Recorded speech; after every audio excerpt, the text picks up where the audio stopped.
All right, got it. Thank you all for joining us today. We're excited to be here for the launch of the Task Force to Eradicate Anti-Christian Bias as outlined in the President's Executive Order.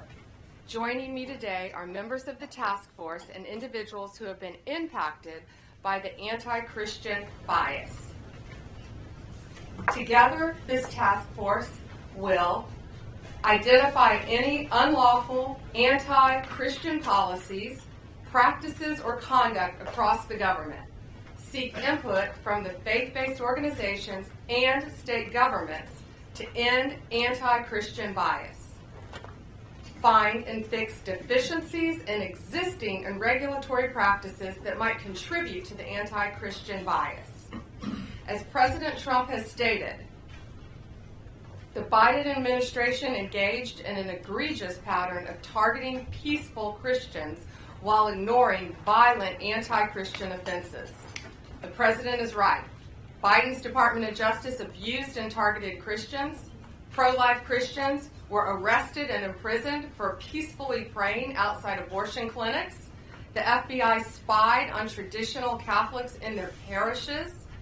President Biden declared Easter Sunday to be Transgender Day of Visibility. No longer. Vandalism against churches was 8 times higher in 2023 than it was in 2018. And as at President Trump's directive, we ended those abuses at the Department of Justice on day one. We dropped 3 ongoing cases against pro-lifers and redefined the FACE Act to ensure that abuse would not continue and that American tax dollars were not used to support the weaponization of our legal system to target Christians. Just a few weeks ago, we convicted a man in Arizona for a plot to bomb Christian churches. The Department of Justice will protect religious liberty for Christians and for all Americans. We'll work closely with everyone around this table and take a whole-of-government approach to solving this problem, and ultimately protect Americans' First Amendment rights.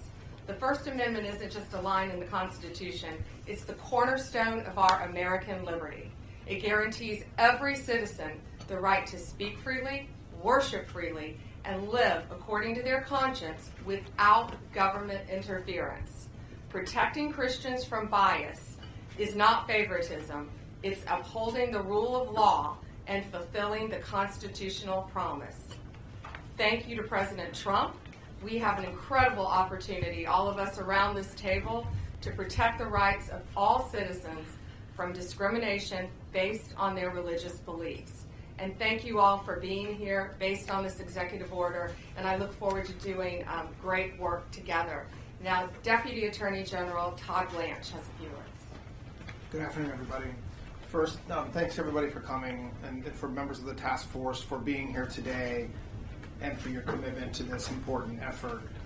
If you look around this table and the leadership that's here, I know that combined with our shared determination to establish sound, effective policies and to push back against any form of anti-Christian or anti-religious bias that has taken root within the federal government, this will allow us to carry out the President's executive order. I want to echo what Attorney General Bondi just said. Supporting the free expression of faith is not just a constitutional principle. It is something that all forms of civil government should be encouraging. At its core, the executive order we're here to talk about today affirms a fundamental truth. Every individual has the freedom to choose their religious faith. And once made, that choice should never be subject to discrimination or bias from our government. Now, unfortunately, over the past several years, we've seen troubling signs to the contrary. We have witnessed actions that suggest an underlying bias against people of faith, particularly Christians.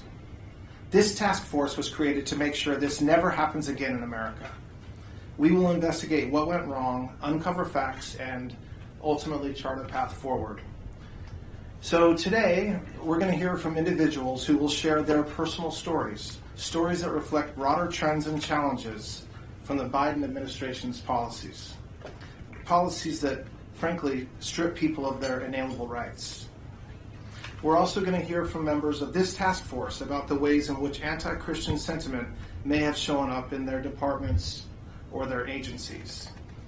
A key challenge that we face is a public misunderstanding of our form of government. We're a constitutional republic, not a pure democracy. And this distinction matters because in a republic, individual rights are protected even when unpopular. And misunderstanding this distinction allows our institutions and media to misrepresent our founding principles. Our government's purpose is to secure rights, not restrict them. So, yes, this task force has a big job ahead, but it's a vital one, and it's one that we're going to get done. Finally, I want to thank the members of the media who are with us today. We appreciate your attention and your presence for this opening portion of the meeting. At this time, we'll be moving into our internal discussions, and so if you would please make your way out, we'll then continue with the rest of our work in a closed session. Thank you very much. Can I ask one question on topic? And it was the examples that each department's looking for. Any new examples of the anti-Christian bias that you found in State Department or anywhere else?